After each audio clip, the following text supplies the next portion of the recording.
जय श्री राम। शंखनाद में आपका स्वागत है। कांग्रेस ने किसानों का इस्तेमाल करके आखिरकार राहुल गांधी को बचाने की तैयारी कर ही ली। किसानों की आड़ में राहुल गांधी अपनी संसद की सदस्यता बचाने की कोशिश में लगे हैं और मैंने जैसा कि आपको बताया था पिछली बार, इसके लिए बड़ी इनकी बैठकें चल रही हैं। किसान नेताओं के साथ तो फोटो ही आई थी और कांग्रेस इस बार खुद उतरने को तैयार है। इस बार बैकडोर से नहीं बैठेगी किसान संगठनों के पीछे कि गैर राजनीतिक है। इस बार कांग्रेस खुद उतरने वाली है, खुद अपने नेताओं के साथ राहुल गांधी खुद शामिल होने वाले हैं और अब सब्सटेंटिव मोशन से बचने के लिए किसान आंदोलन की आड़ ले रहे हैं।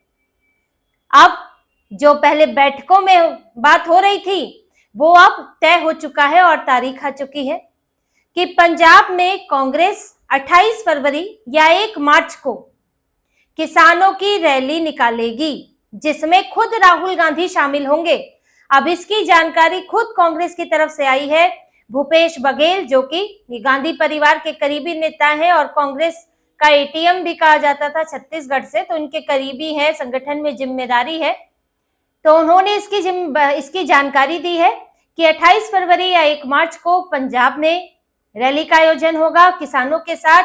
अमेरिका भारत ट्रेड डील के विरोध में जो ये लोग हवाबाजी कर रहे हैं कि ट्रेड डील से नुकसान है, जिसकी इनकी सारी बातों का जवाब पीयूष गोयल दे चुके हैं, अमित शाह ने दिया है।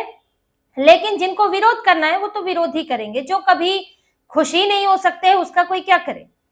तो यहाँ पर ये लोग ट्रेड डील के विरोध में, इनको कोई और मुद्दा नहीं दिख रहा है। ये लोग यूरोपीय यूनियन के साथ हुई ट्रेड डील की बात बिल्कुल नहीं करेंगे, उससे होने वाले फायदे नहीं बताएंगे। लेकिन अमेरिका भारत ट्रेड डील को लेकर उसमें भी कोई नुकसान ऐसा नहीं है, लेकिन उसमें भी भ्रम फैलाकर ये लोग हंगामा करने वाले हैं। पंजाब से शुरुआत होगी, तैयारी हरियाणा में भी है और पश्चिमी यूपी में भी है। टिकैत जैसे नेता जो हैं, राकेश टिकैत, वो सक्रिय हो गए हैं और कांग्रेस को इसमें समर्थन करने को तैयार हैं। उनकी अपनी किसानी राजनीति तो लगभग खत्म हो गई थी किसान आंदोलन के बाद, और फिर यूपी में चुनाव हारने के बाद जब इनके खेमे वाले हार गए, और इनके खेमे वाले तो पंजाब में भी हार गए, जो लोग जिन्होंने राजनीति करने की कोशिश की। राकेश टिकैत के नेताजी सत्ता में नहीं आ पाए, तो वहीं से इनका मामला तो लगभग खत्म ही था। पर अब ये बीच बीच में कोशिश करते रहते हैं, जिलाते रहते हैं कि कुछ मेरी राजनीति फिर पनपे, तो वो भी तैयारी कर रहे हैं कि यहाँ पर दिल्ली को घेरने की। राजस्थान में वहां भी कांग्रेस संगठन सक्रिय है और कांग्रेस का ठीक ठाक संगठन है, तो वहां से भी बुलाया जा रहा है। लेकिन मेन है पंजाब, हरियाणा और पश्चिमी यूपी, और यहाँ से दिल्ली में घुसना आसान होता है, हंगामा करना आसान होता है, मीडिया कवरेज भी ज्यादा मिल जाता है। अब इनके लिए कर्नाटक से, तमिलनाडु से, केरल से, उड़ीसा से किसानों को लाना तो बड़ा मुश्किल काम है। वो तो पिछले एक किसान आंदोलन या कहें कि एक राजनीतिक आंदोलन में भी शामिल नहीं हुए थे, क्योंकि उनको भी कोई समस्या नहीं थी कृषि बिलों से। ये सिर्फ पंजाब के आड़तियों का काम था और इसमें इन्हें राजनीतिक दलों का समर्थन था, साथ ही खालिस्तानी पैसा भी लगा हुआ था।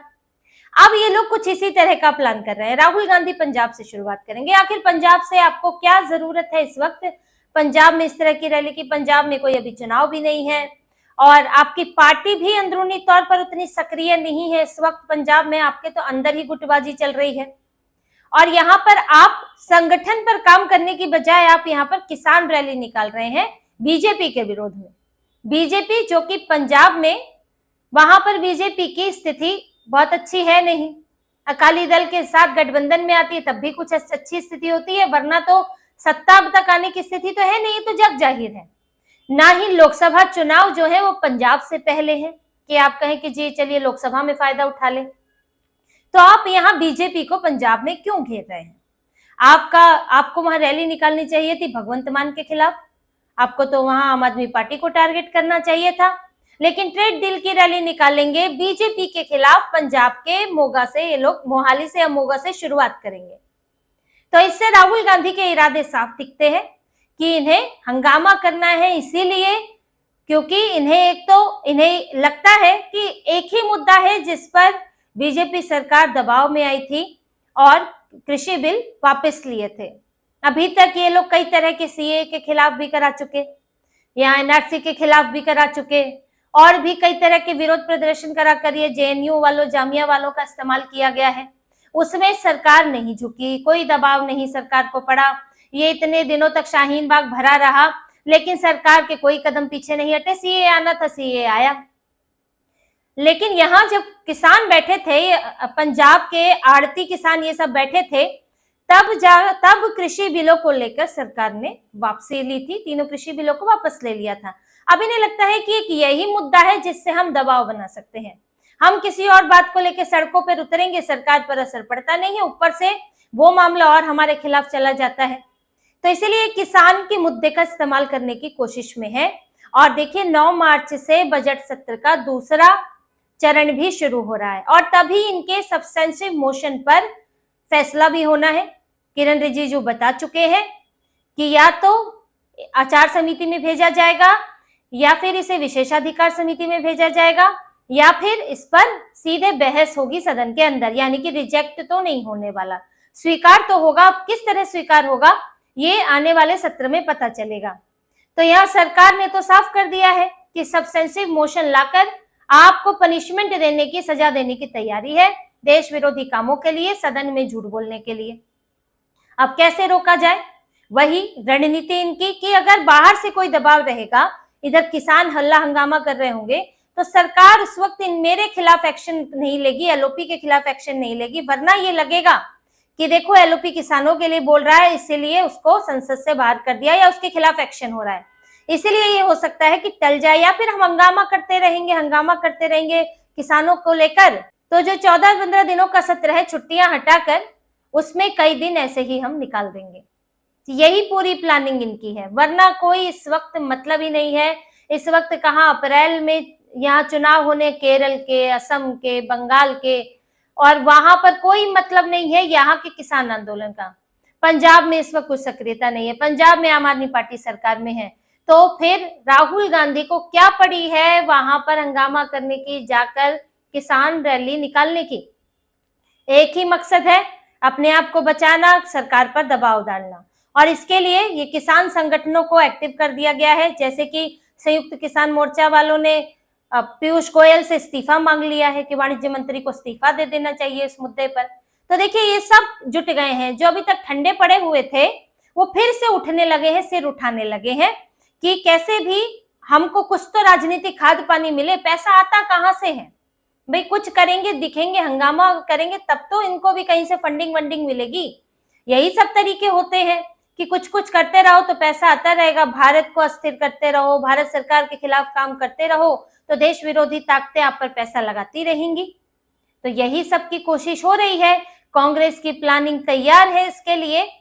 और कांग्रेस इतना ही नहीं फंसी है, अब राहुल गांधी तो मुसीबतें खड़ी करते रहते हैं, लेकिन इनके रवैये के कारण इस्तीफे भी हो रहे हैं। असम में 3-3 इस्तीफे हो गए हैं।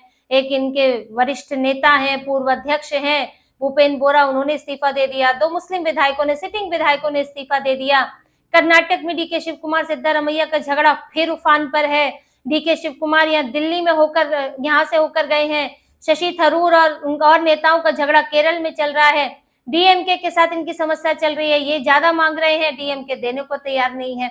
तो वो अलग संकट है पार्टी का, लेकिन पार्टी उन चीजों से तो तब निपटेगी जब राहुल गांधी की गलतियां, राहुल गांधी की उत्पाती हरकतें, राहुल गांधी के बचकाने और लापरवाही वाले रवैये से जब पार्टी को निजात मिलेगी। ये तो कांड करके आ जाते हैं, फिर पार्टी इन्हें बचाती रहती है। लेकिन इनके इरादे यहाँ सरकार को मालूम है, हरियाणा की सरकार को भी मालूम है, यूपी की सरकार को भी मालूम है, और पंजाब की तो खैर बात क्या कहे कि पंजाब में तो अभी चल ही रहा है, कुछ ना कुछ तो किसानों का होता रहता है।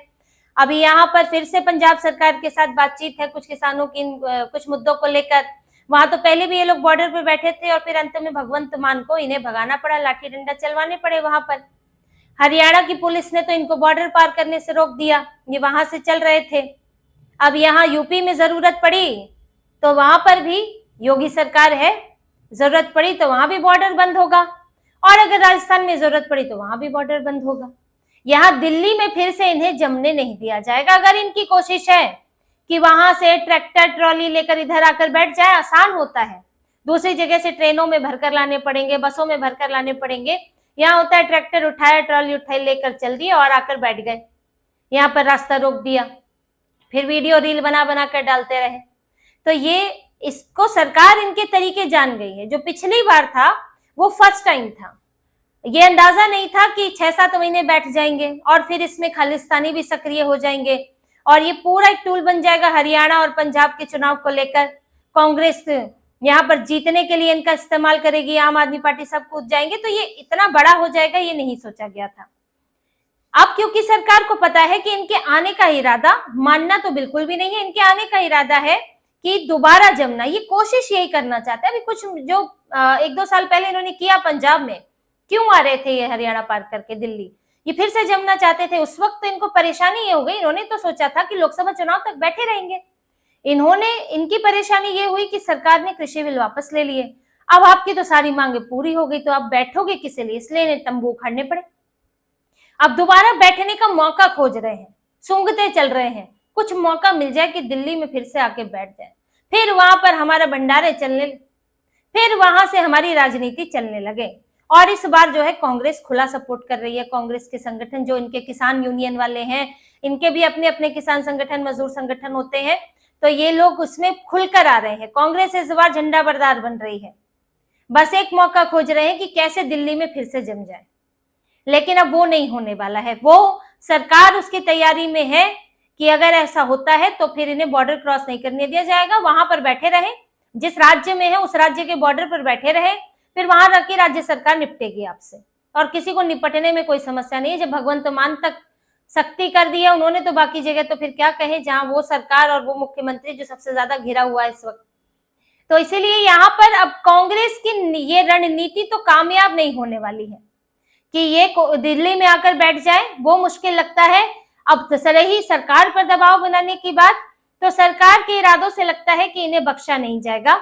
जैसा कि किरण रिजिजू ने कहा है कि कांग्रेस को मनाया नहीं जाएगा, अब कांग्रेस अपना जाने, हम अपना काम करते रहेंगे। इनको मनाने की बहुत कोशिश हो गई है। वो कहते हैं सोए हुए को जगा सकते हैं, सोने का नाटक करने वाले को नहीं जगा सकते। विरोध करने वाले को, असली मुद्दे पर विरोध करने वाले को आप समझा सकते हैं, कुछ मांगे मान भी सकते हैं, लेकिन जो हर मुद्दे पर विरोध करेगा आप उसका कुछ नहीं कर सकते।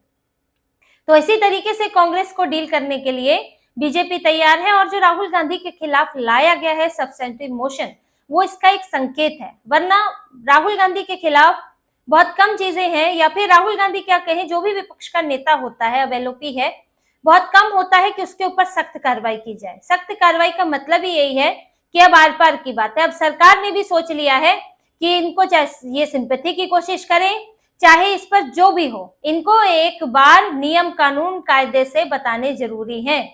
ये इन्होंने बहुत उत्पात मचा लिया है। अब उसी रणनीति के साथ सरकार आगे चल रही है।